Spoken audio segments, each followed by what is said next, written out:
Welcome to the next gen web track in Augustus 5 and 6. Presenting today will be Matt Johansen together with Kyle Osborn. They'll be talking about hacking the Google Chrome OS. I think a very timely talk. Let the gentlemen introduce the rest of themselves. Enjoy the talk.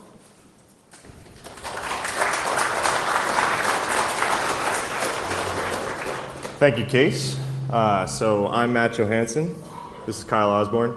We both work for White Hat Security. We're both application security professionals for the Threat Research Center there. I was an engineer turned team lead. Kyle?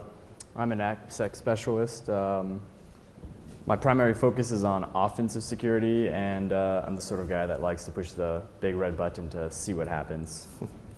So yeah, as I said, we work for the Threat Research Center. We're part of a team of 30 plus people who are responsible for staying on top of the latest web hacking trends in the world to kind of benefit our clients from our hacking services. We sit behind our Sentinel service, which came out in 2003. It's a website vulnerability assessment and management system. And we also perform the business logic and manual assessments on the thousands of websites that are under service. So that's our little company preview. Let's get right into it, though. So this is what started the whole shebang. Kyle's got it here. This is Google CR48. This was the beta laptop back in the fall of 2010 when this came out. And it was the first device that was actually dedicated to Chrome operating system. Before this, Chromium OS was out as an open source project. You can try to install it on a virtual machine or a machine of your own, but this was the first device that actually came pre-installed on and utilized a lot of the features that Google put in place, especially some of the security features. Google came to us as kind of industry experts in the field at White Hat to try to get a unique perspective on what we could find, and we wouldn't be here if we didn't find stuff. So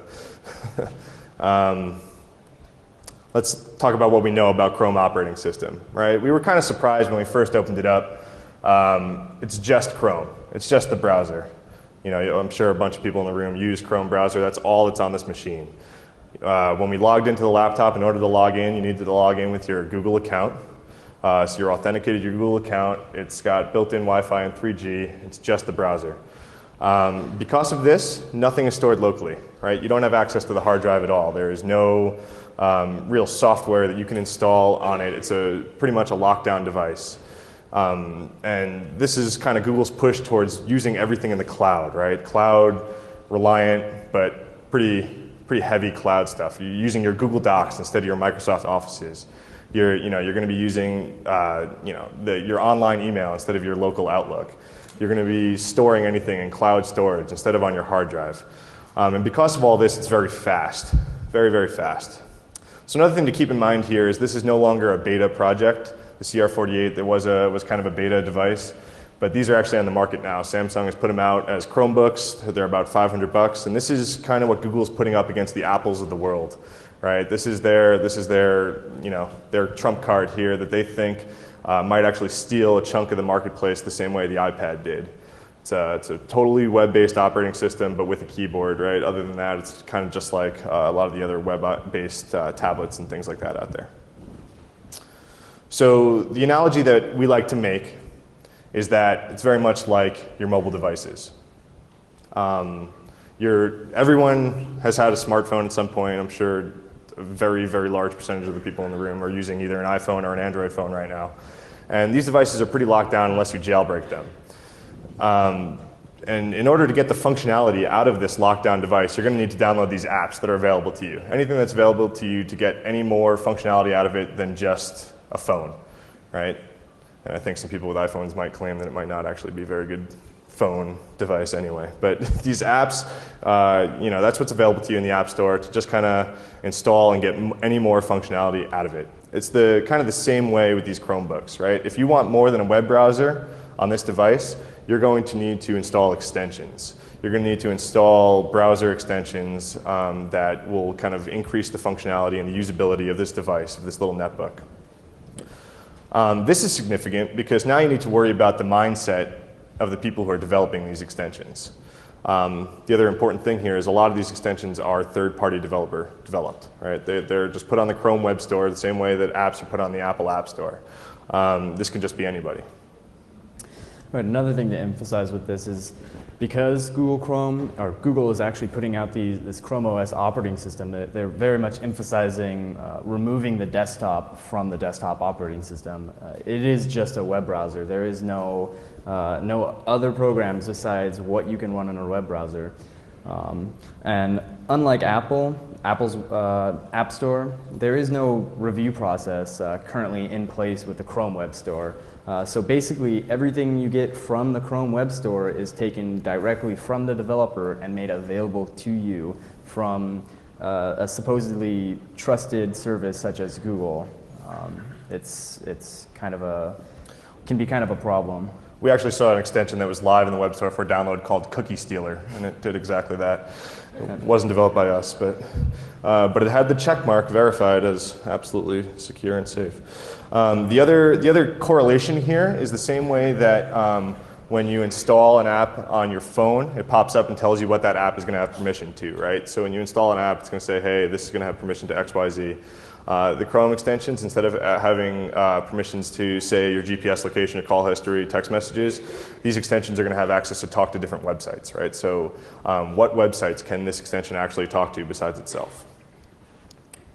So what does a hacker see, right? We're going to look at this, especially us web hackers, and this is just a juicy new attack surface, right? This is a very target-rich environment. A lot of the extensions, the Chrome extensions especially, are just mini web applications.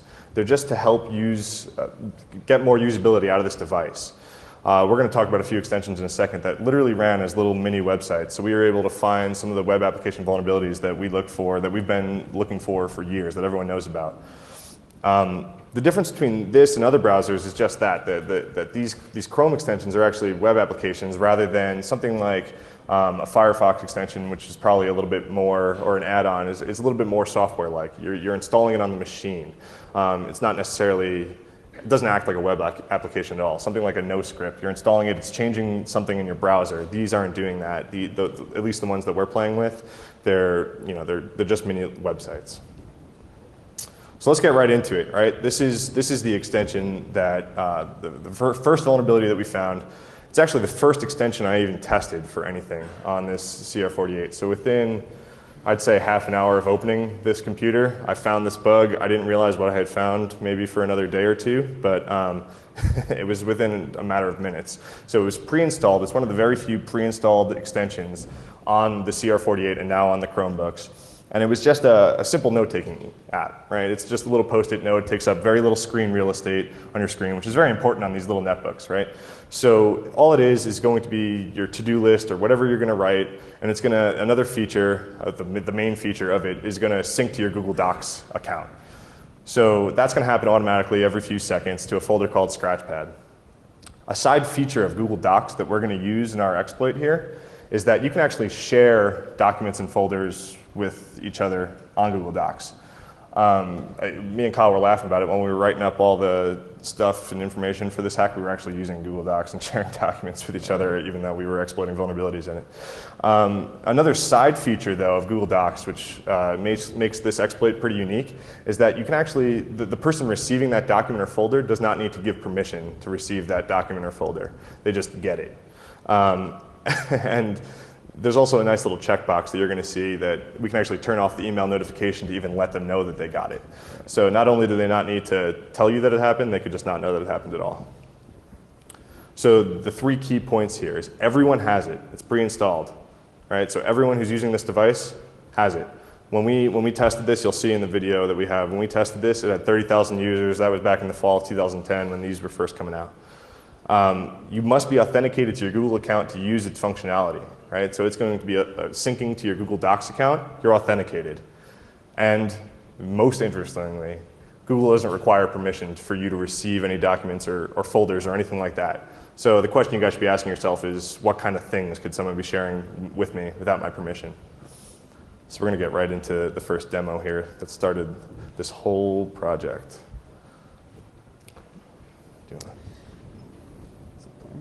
All right, so here's the Scratchpad entry in the web store. So as you can see, it has about 30,000 users as of fall 2010. So we're going to go ahead and actually create a note in Scratchpad to demonstrate the syncing feature of a regular user. This is the intended functionality here, right? This is what a normal user would be doing it. This happens to be our victim's Gmail account.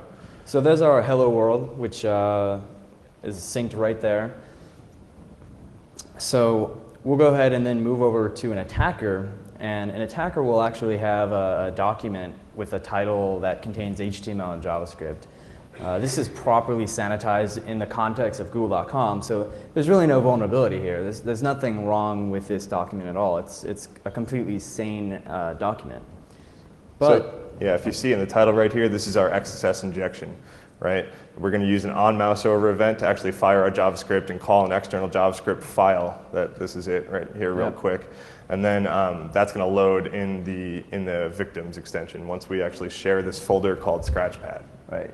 So we're going to go ahead and share the folder. Now, the key point here is that we are sharing the folder named Scratchpad.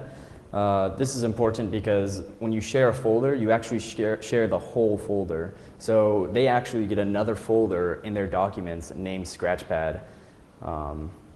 So right here, we're going to go ahead and paste it in there, and then uncheck that little box that said send the victim a notification, because we don't want them to know. So we went in and looks like it's shared. All right, now in just a second, Scratchpad is actually going to automatically sync to this shared document.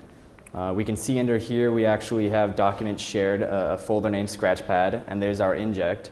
No notification or asking for authorization, and now our inject has actually appeared right there.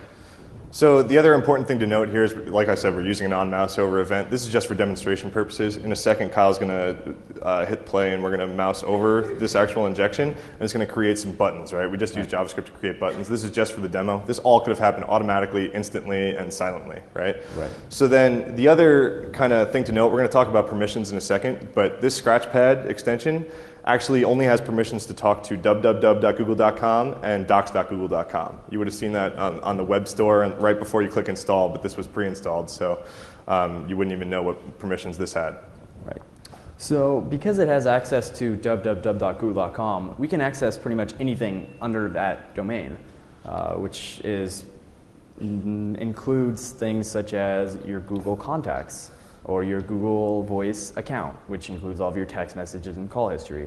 So here we've actually created a quick little inject which will grab and download your Google contacts.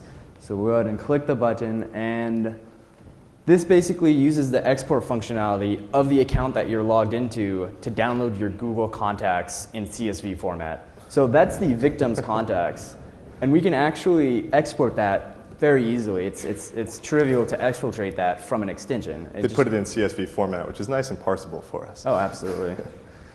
So the cool thing here about getting every contact in the victim's email box is that we can take all these email addresses and share the same document to all of them, right? So this is potentially a zero-click, tops one-click worm, right? One click would be to open the Scratchpad extension. Otherwise, it just would happen silently, automatically. It'd be very trivial just to grab every email you have, spam it out to everyone, and then continue with that process. Exponentially, Yep. And with doing that, grab all their contacts and steal their information. So another inject we made, because it has access to www.google.com and docs.google.com, we can actually inject JavaScript into those websites or into those domains. So because of the functionality, the API, which we'll go over in a bit, we can exploit a website that doesn't have any exploits. We can inject our own JavaScript and more or less create XSS bugs. Yeah, these exploits had the extensions have a pretty nifty function called execute script. Yep. So execute script tab ID, code you want to execute. So we just were able to. So in this case, we're actually just alerting your cookies, which in this case, if we were an attacker, we wouldn't need to do this. We can just go ahead and pop the box, inject the JavaScript, export your cookies, and then send your cookies back to us, and suddenly we are in your Gmail session, in your Google session. And So not only was it a zero-click worm, it's a zero-click worm that anyone who was using Scratchpad who received that, we stole their Google account. All of their email, all their documents, all their text messages and call history on Google Voice, Yep. their Android phone, whatever it was, right? So anyone who would have gotten this, again, silently and not knowing it, we would have been able to steal their Google account. So you noticed that this was a video, right? So Google was actually really good about this and fixed the cross-site scripting. This extension, luckily, was developed by Google, right? Scratchpad actually was developed by Google. So they were in control of the code that the cross-site scripting was actually in, so they fixed that rather quickly. But then we got to playing. We're like, okay, wait a second. So this extension only had permissions to docs.google and www.google. Let's see what some of these other extensions have permission to, and then what we can do there. And if Google has an XSS bug, what do we think the odds are of some other people having XSS bugs, right? Pretty high. So kind of just to explain how we did what we did in that Scratchpad demo, since we had permissions to those two domains, and we also, there's a list, if you guys read our white paper, there's a list of the Chrome APIs that all the extensions can actually use. And most of them have permission to an API called tabs, right? Because they're going to need to interact with some tab that is open in the browser at that moment. So the Scratchpad had docs.google, www.google, and tabs. So that's how we were able to do that. We're able to talk to any tab that is open and open any new tab that we want to. And again, just rehashing this, these permissions are set by the third-party developer. These are set by the person who just uploaded this extension. So now we really have to worry about where they are in the security mindset of things. And again, there is no code review process immediately or at the moment, so someone can upload wide open permissions, and there is a notification saying, hey, this wants to access everything, but that's up to the user's discretion to then go, okay, and install it. How many people in the room right now have an iPhone in their pocket at the Android. moment? Or an Android? Okay, more hands. How many of you have installed apps on there? You've all seen the pop-up box with this app that you're about to install, this really cool Angry Birds wallpaper that you're about to install, has access to your GPS location and your text messages and your call history. How many people have hit cancel because of that pop-up box? Okay, more in this room than probably any other room that I asked that in, right? So in these extensions, that's not even actually a pop-up box, right? It's just under the install button, and it says what domains this is going to talk to. Well, of course, your note-taking Google application is going to have to talk to docs.google.com. Why would that stop you from installing anything? Of course, your banking extension that's going to help you do banking transactions is going to have to talk to your bank, right? So these are the kinds of things that we're looking for now. So the other interesting point here is that not only do we have to worry about the security mindset of developers, but certain extensions actually need absolutely wide open permissions in order to run, right? So something like an RSS feed, how is it possible to whitelist or blacklist the domains that an RSS feed is going to try to talk to, an RSS extension, right? So something that you're going to have to try to subscribe to a blog or your news article or anything like that. There's no way to guess every potential domain that is going to have an RSS feed on it. So it's going to need to be able to talk to everything on the internet, right? So we've actually found some of these extensions out in the wild that have absolutely wide open permissions, *:// right? And so they're able to talk to everything. So that's kind of what we're talking about here. So a quick review of the extensions that, as an attacker, I find very interesting. So we've got bookmarks, cookies, and history APIs. So basically, these all allow you to add, edit, delete, view all the bookmark, cookies, and histories that you have. This is great because now I don't have to inject JavaScript into Google.com. I can take it directly from the cookies API. It's trivial. It's a simple call that basically is grab cookies from this domain, or you can even do grab all cookies, and then you can simply export that out and send them back to the attacker, and you've got all of your cookies. And this doesn't even protect against the cookies with the secure bits and the HTTP only that JavaScript's not able to access, because this is actually a direct call from the API telling telling the browser to give the extension the cookies it wants. The two others that are really interesting, as Matt mentioned, is the Windows and Tabs API. That basically lets you control windows and tabs in the browser. You can you can move stuff around and modify the tabs. You can watch them and all that. But there's also a neat little function called execute script, which we mentioned earlier, which actually lets us execute JavaScript inside any tab we want, given the permission from the URL match pattern. So these windows and tabs, that doesn't mean that we actually have to pop these up and open them and do anything. We can do, pop unders if we want, or we can just talk to what's open. And we can even watch tabs as you open them. We can set a listener to go on open. If you connect to this website, load this script up inside the website. So if we see you going to bankofamerica.com, we can simply just have a routine for bankofamerica.com and inject that JavaScript as necessary. Whenever the user actually does open it. We can watch you close tabs and then reopen them for you. How nice of us. Yes. So the other cool thing here is that this screenshot is actually a screenshot of the file that these permissions are set in. It's called the manifest.json. We were playing a little play with words, manifest.json destiny, right? This new frontier, whatever. So this screenshot is actually of an actual extension. That's what it has permissions to, and you can see the tabs API in the bottom. Right, so this one doesn't have permission to any domains, but any notifications, any storage on the hard drive, the favicon in Chrome, and the tabs. So again, the match of the URL would be the *//*/path, right? So we've seen extensions in the wild with XSS bugs in them set as *//*. A discerning amount of extensions that have this don't actually require it. You'll find random things that don't really need any interaction with websites or only need interaction with a few specific websites that are kind of abusing this, because there are other ways that a developer can inject script into a website without actually including this and make their extension interactable. So it's kind of a cheating method. It's just easiest thing to do, throw it in there. Who cares if it's secure? So the other important thing to note about the star before the :// that should mean any protocol. It actually just means HTTP or HTTPS. Right? It doesn't mean that we can all of a sudden open FTP connections and do or whatever we file want. ://. Or file, yeah. That in the very initial release of Chrome OS, we were able to do file ://, but as soon as we updated it, that day that we updated it, we were no longer able to access the local file system.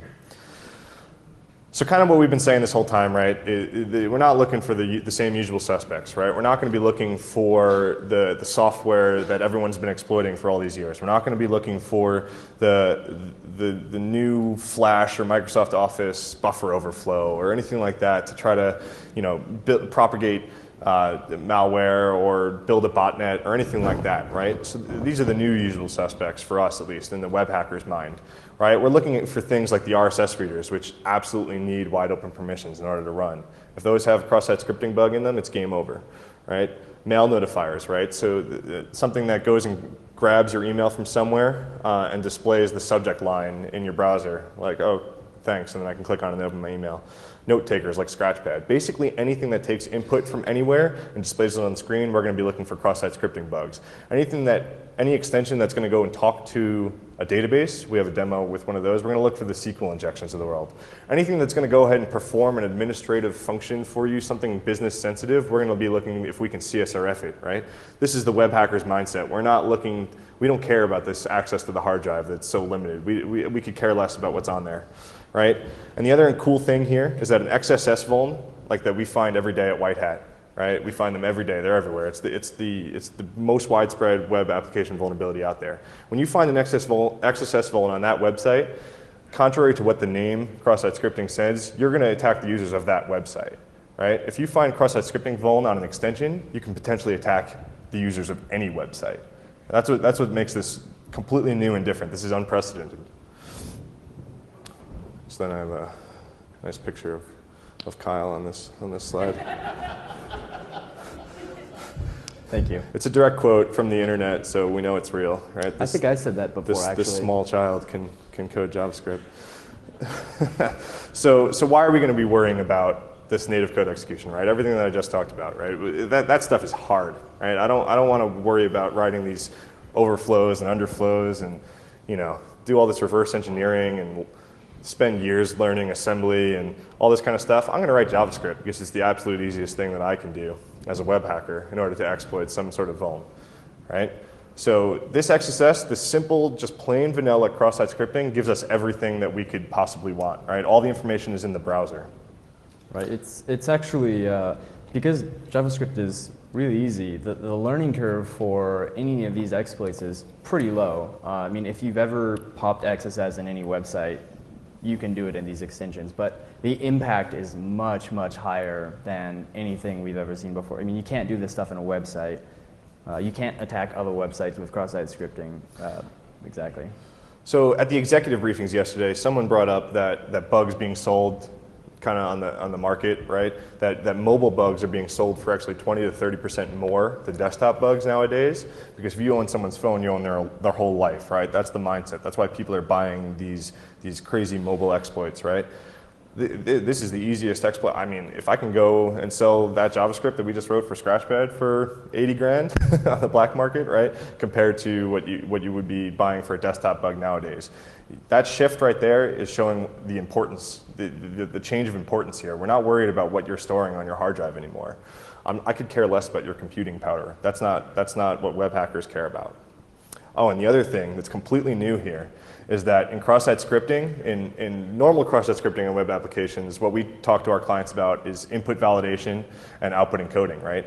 Those things all happen server-side. That's something that our clients can actually fix and do better. These extensions and stuff like that, the encoding must happen client-side, right? All this input validation is now client-side, which we've never seen before. Right, so this cross-site scripting is actually local on your machine in your extension. It's being fired in an extension that's installed on your machine. That, it's not coming from the server. That encoding is completely different. You would have to output encode client-side. That's never been seen before. So let's go to another cool demo. So we've gone ahead and wrote a purposely malicious extension just for demonstration purposes. With wide open permissions. Like we said, there are extensions out there in the wild with wide open permissions and XSS bugs. We got away with all that and made it really easy to tell what we were doing. So do you want to go ahead and Just hit yeah. Cool. Go ahead. Great. So we've, like I said, or like Matt has said, we've created this extension right here, conveniently named malicious extension to, so we don't forget which one it is.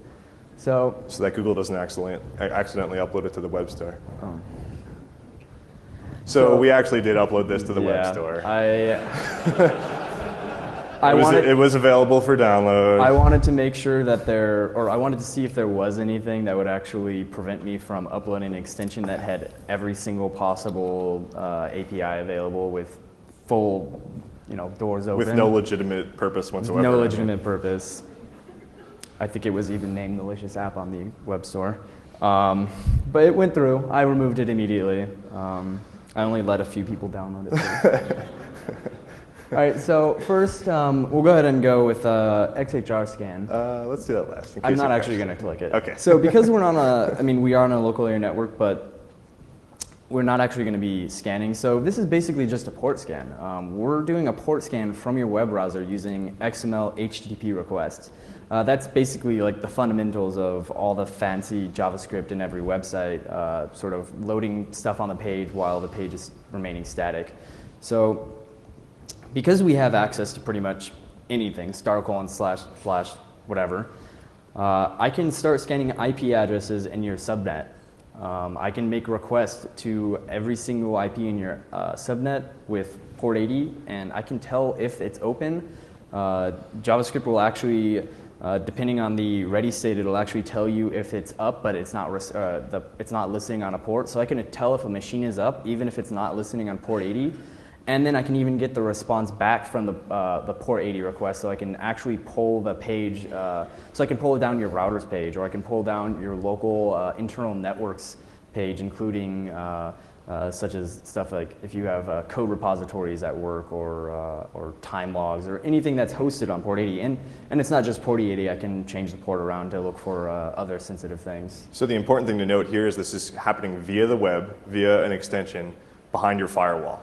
Right? This is a port scan. We're going to get this information. We're going to display it on the screen if we actually, I don't know, we probably shouldn't push the button, but it just displays on the screen here with this button, but we could actually just get that sent back to us and be like, okay, here's a nice list of IP addresses that are on your network, right? Right. So, and it's actually very fast. You can scan 250 IPs like that, just asynchronous XHR requests. It's very quick. I don't know. Hold on. It crashed my Mac last night when we did it. It actually made the Mac kernel panic, and we'll look at it later. Maybe. We'll push it after the last demo, I promise. Yeah. So another one we already showed you, grab Google Contacts. That'll just go in and actually grab your Google Contacts. So there's you know John there. Smith? That's crazy. Yeah, dude, you know John Smith too? Yeah. Cool. All right, so we did that one already. Yeah, so we did that. So next, okay. I want some audience participation on this one. Who here in the front wants to come up here and give us their phone number? Joe, I choose you. Come on. Come on, Joe. Joe, I have your number right here. We're going to do it. Yeah.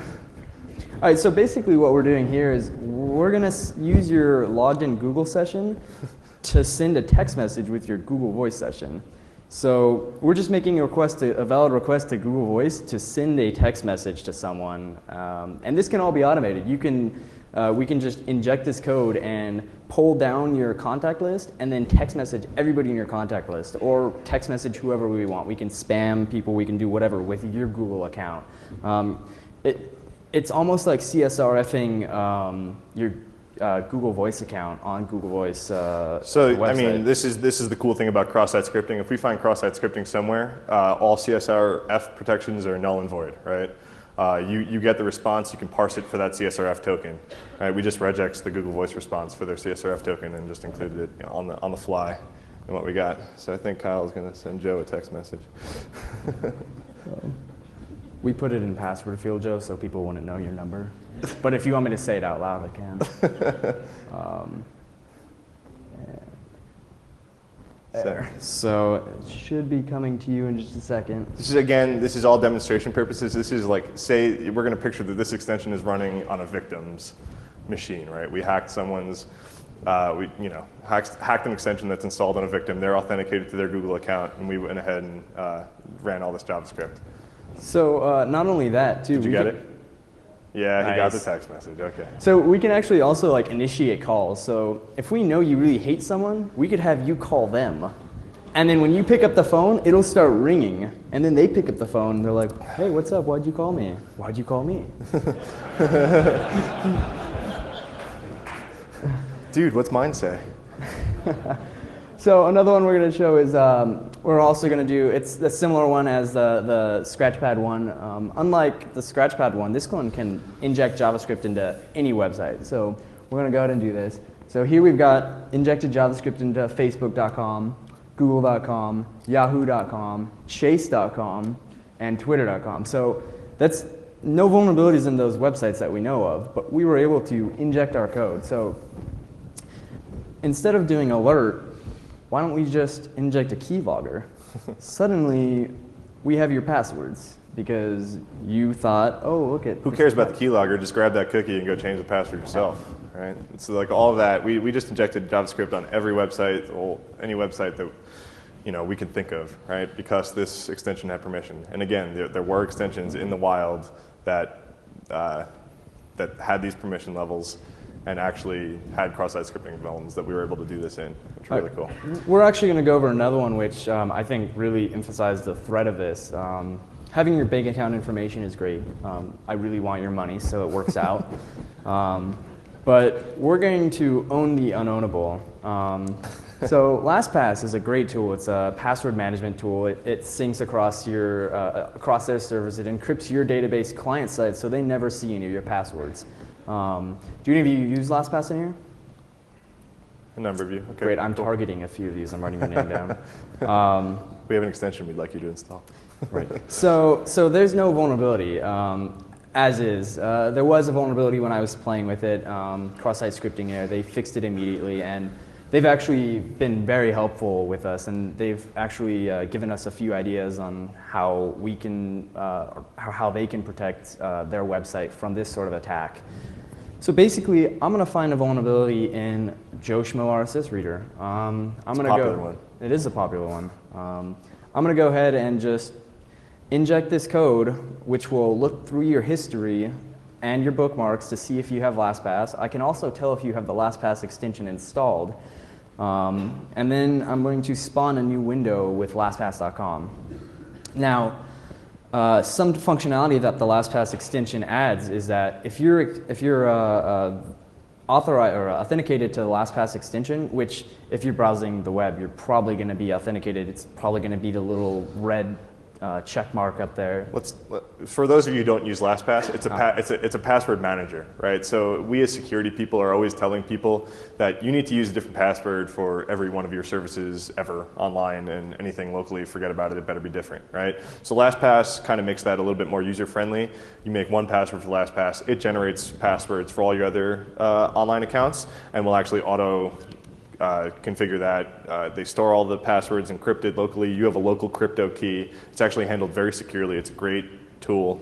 Kyle used it. That's why he decided to try to hack it. When I was actually looking for vulnerabilities in LastPass and found one and they fixed it, I actually realized we can leverage that hidden functionality of the LastPass extension. So if you're authenticated to LastPass and I spawn a tab to LastPass.com and it auto logs you in, that means that I have your crypto key in LastPass.com tab. So then I can just inject some JavaScript into that tab and steal your crypto key, which was provided by your LastPass extension, which we didn't touch the LastPass extension at all. We just simply utilized the feature of it. And then on top of that, we can go ahead and just grab your database, which is provided in a nice XML format, which we can then decode our site after exporting it to us. So this is not a vulnerability in LastPass. There's really no known method that they can use to protect themselves against this.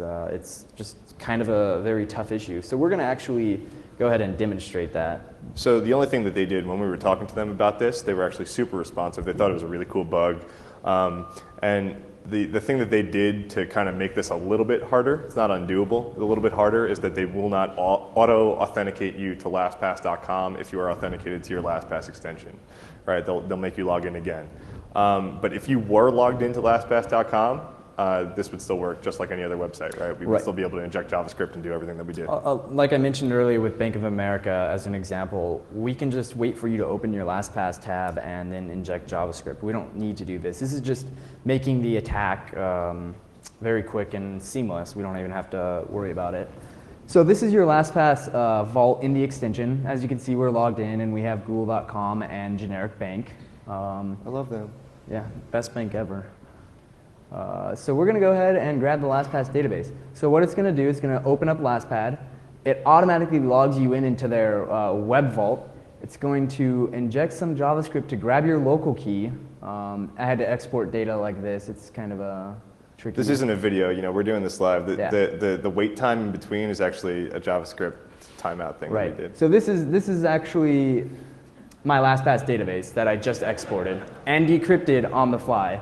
So you get the bank, the username, password. Dang it, I forgot to change that. I love you too. URL and all that. Like, I've just flat out exported your database and I have it. Not only do I have your database, I have your crypto key. So I don't even have to do any of the decrypting on your side.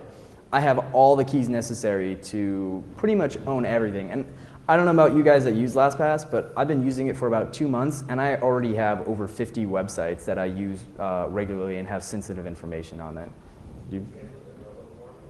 Oh, we haven't. We've only looked at LastPass because that's actually what I use. All right. And like everything else, that can all be done pretty seamlessly. It's there are some kind of you've got to wait for the page to load and then inject the JavaScript, but we can load it in the background with a window in the background and then connect to that tab. It's pretty, it can be pretty slick. And of course, the last step, profit, right? Yeah, because I have your bank account, so I profit. So how do we make this really, really easy? How many, just kind of for my own curiosity, how many people in the room are familiar with Beef, the tool? Ooh, okay, more than I thought. Very nice. So what Beef is just the browser exploitation framework, for those of you who don't know.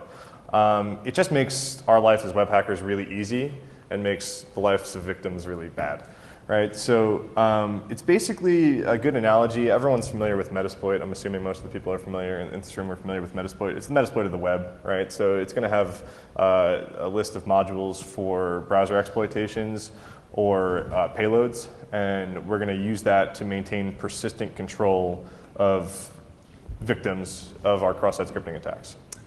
So because these extensions are just web pages and suffer the same vulnerabilities and they have JavaScript and all that, so instead of attacking a website with Beef, I'm just going to hook Beef into the extension.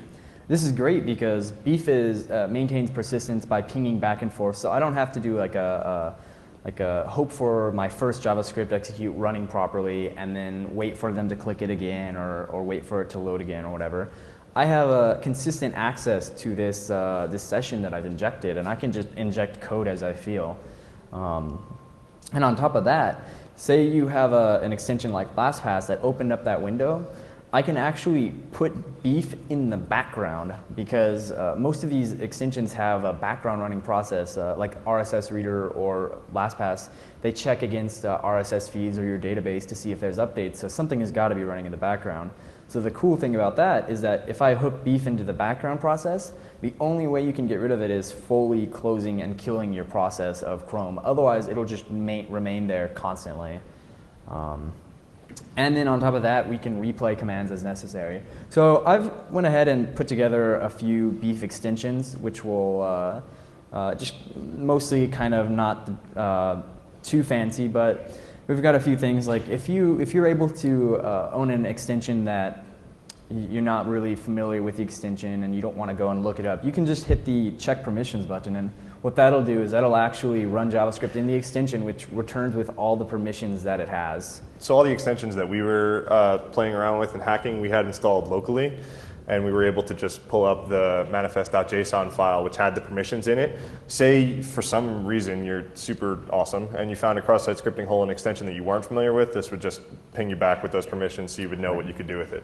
Right, and then we have the execute tab module, which will basically just execute any JavaScript you want onto all the tabs. That's great if you just want to inject maybe a keylogger into every single tab that the user currently has open. And then we have inject Beef. So I kind of like to say, yo dog, I heard you like beef, so we put beef in your beef so you could beef while you beef. Basically, if you're in Beef, you can inject Beef into all of the open tabs. So not only do you have Beef in that extension, you can inject Beef into bankofamerica.com. And by doing that, you have a separate session that you can use to better manage your exploits or attacks against the user when they're on bankofamerica.com. We're all about making things easy. Yeah, dude. I'm lazy, so it works out. And then we have port scan, which basically does the same functionality as what we may or may not demonstrate in a few minutes. And then send Google Voice SMS, same sort of deal. I just basically took all the functionality from the malicious app and compacted them into modules. But it's so easy to use the API that you could use so much more. I mean, it's very, as long as you know a little bit of JavaScript and you know how to make XHR requests, I can pull down your Google, your Gmail, or your mail, all that simply. Like it's trivial. So just to bring it back to what we're talking about here, right? So the software security model that we've been dealing with for decades now, that Windows and Apple have been dealing with forever, is now, it kind of is the same exact thing, just reframed. It's moved to the cloud, right? So like we were saying, there's none of the usual suspects, none of the applications that you're going to be installing or software that you're going to be installing on your Windows machine or anything like that are things that we're going to be looking for. We're going to be looking for these new juicy extensions. This is, again, Google's push towards the future. This is what they think is coming next, right? In a few years, we could all have web operating system-based machines, and they could sneak their way into the market, right? So these exploits look completely different, and the target's not your hard drive or your CPU power, but your information is what we really care about, right? So if you're logged into your bank, your social network, and your email account, and all this stuff, why do I care about what's stored on your hard drive? What am I looking for? Your social security number to top things off? Like, because you're storing a W-9, you're probably storing that in Google Docs now, right? Or you emailed your accountant. Or you have your social security number in your LastPass database. Yeah, well, yeah. Or you're using your AOL account to email your CPA, right? So this is the information that we're looking for now. We're using XSS in ways that have never really been utilized before, even though it's the most widely spread web vulnerability out there. This is completely brand new, and we're not really looking for any of that old stuff. Right. And as I mentioned earlier, Google with this Chrome OS has really taken away the desktop from the desktop operating system. So what all these extensions do are they're basically rebuilding the functionality that you're used to. So the first thing you're going to do is you're going to go out and download anything that you think you would generally or regularly use without really thinking about it, or whatever the top rated extension is, and just grab it. I think the RSS reader that we did find an XSS hole in months ago was actually the top used RSS reader in the web store at the moment. It actually has two parts to it. There's the main RSS reader extension, and then there's an add-on which adds a drop-down button to look for RSS feeds on the page. Both have the same permissions, wide open, and both are very vulnerable. And literally one click, oh look, you have an RSS feed that is iframe, oh look, JavaScript, and oh, my Google contacts are gone. Yeah, thanks for subscribing to my blog. It's called Kyle quote less than sign, greater than sign, script tag. You're owned, right? So I hope you enjoy reading what we have.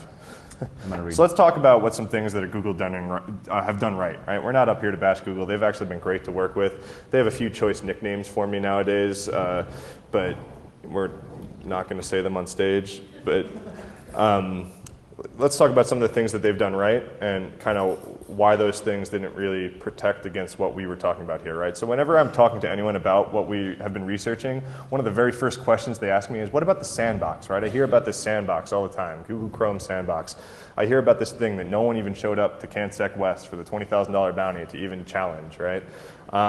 So the thing that's cool about these extensions is they kind of live outside the sandbox. So what the sandbox does is stop communication between tabs. So if this tab is sandbox from this tab, and it also stops communication from that tab to your local machine, right? Which will stop a lot of modern malware, viruses, and things like that in an automated web fashion. But these extensions actually control the intertabular communication on their own, right? I just made that word up, and it's awesome. So, these extensions, with their permissions, we can talk to any tab that's open with that tab's API. So even though each tab is sandbox, the extensions outside of that, we can execute JavaScript as we've seen in all of those things. Right, the things that, the other things that Chrome does awesome. Another really important thing to note here that we kind of haven't mentioned, and I know the talk is hacking Google Chrome OS, but all of these extensions are actually available for download on your Chrome browser that any of you could use on your machine today. The reason why it's kind of different and why we're focusing on Chrome OS is because this machine, you're much more likely to download these extensions on this machine because that's the only way to get functionality out of it. Right? I never really installed a Chrome extension on my desktop, but I did when I started using this thing. On a desktop machine, Chrome is just another browser. On Chrome OS, Chrome is your desktop. So you have to make do with what you have and work with the extensions available. So yeah, that increases the targets that we're talking about, 100-fold, right? How many people have Chromebooks yet? How many people are actually using Chrome? I think did Chrome just take over some market share or something from IE? Something like that happened recently. So again, everything that I care about is in your browser. I don't care about your hard drive. I'm not the kind of hacker to try to break the Chrome sandbox and try to get on your hard drive. I'm not smart enough, and I'm not smart enough in that, right? And I don't have to be. Like that small child said, right? All I need is JavaScript, right? I mean, it was a direct quote. It has to be true.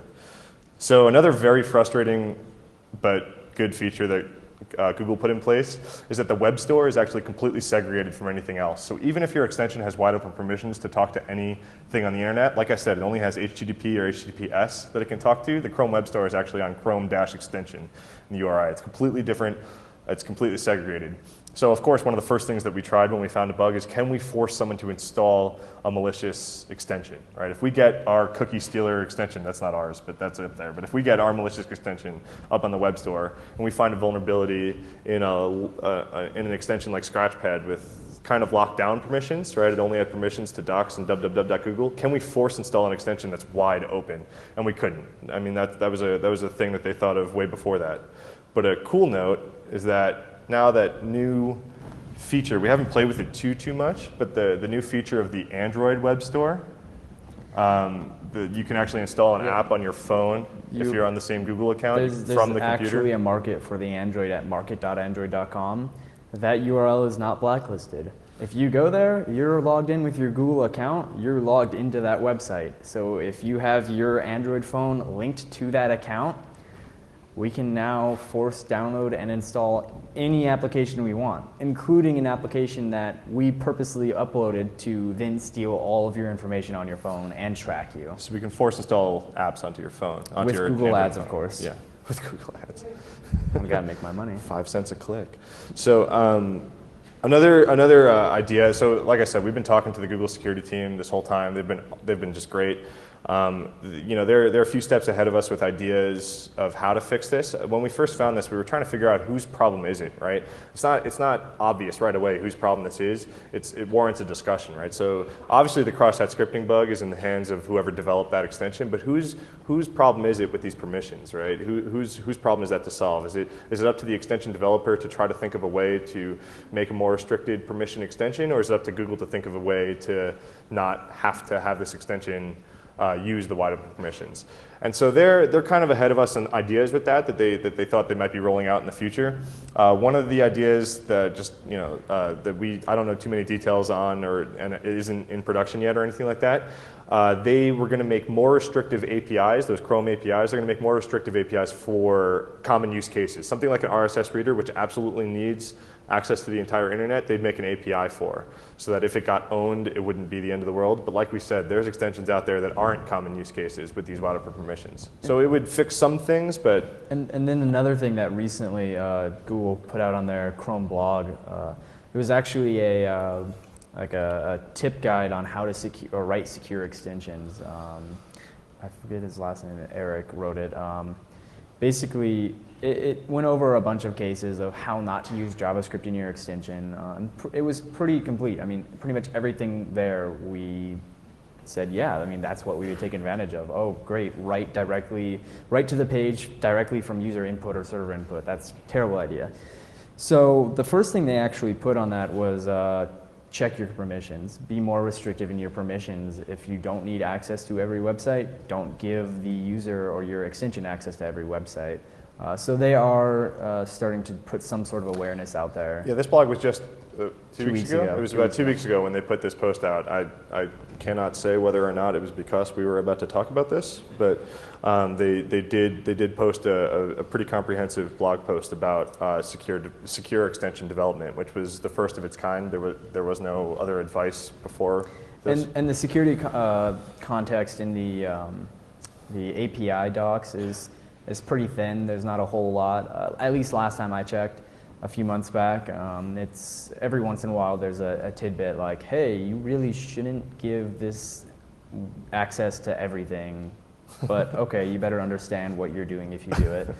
And I mean, if I'm a developer, who cares? I just want it to work. All right, that's all we got. Anybody have? Button. Oh, so button. is that the question? Q&A. That's the question. I gotta pull up. You're gonna find what the IP range is. Why? We can just push it and see what happens. No, it's not gonna. It'll do something, right? No, because it's not on the same IP range. It's we've got to supply it. I actually have to supply it with a very short IP range. Otherwise, it's going to be scanning nothing.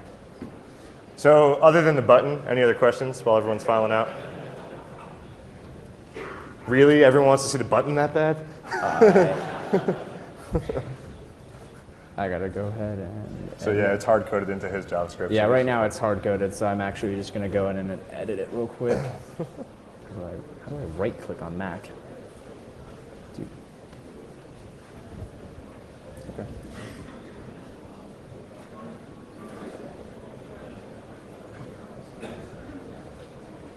Good.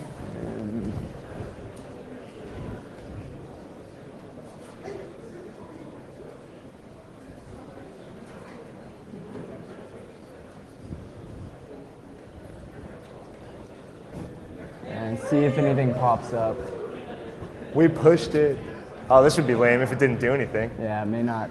I mean, Pray to the demo gods. yeah, we can actually watch it make requests, how fast it is.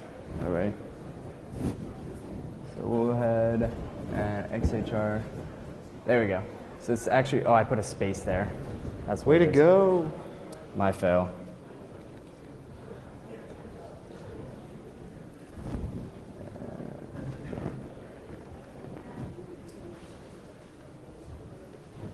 There we go.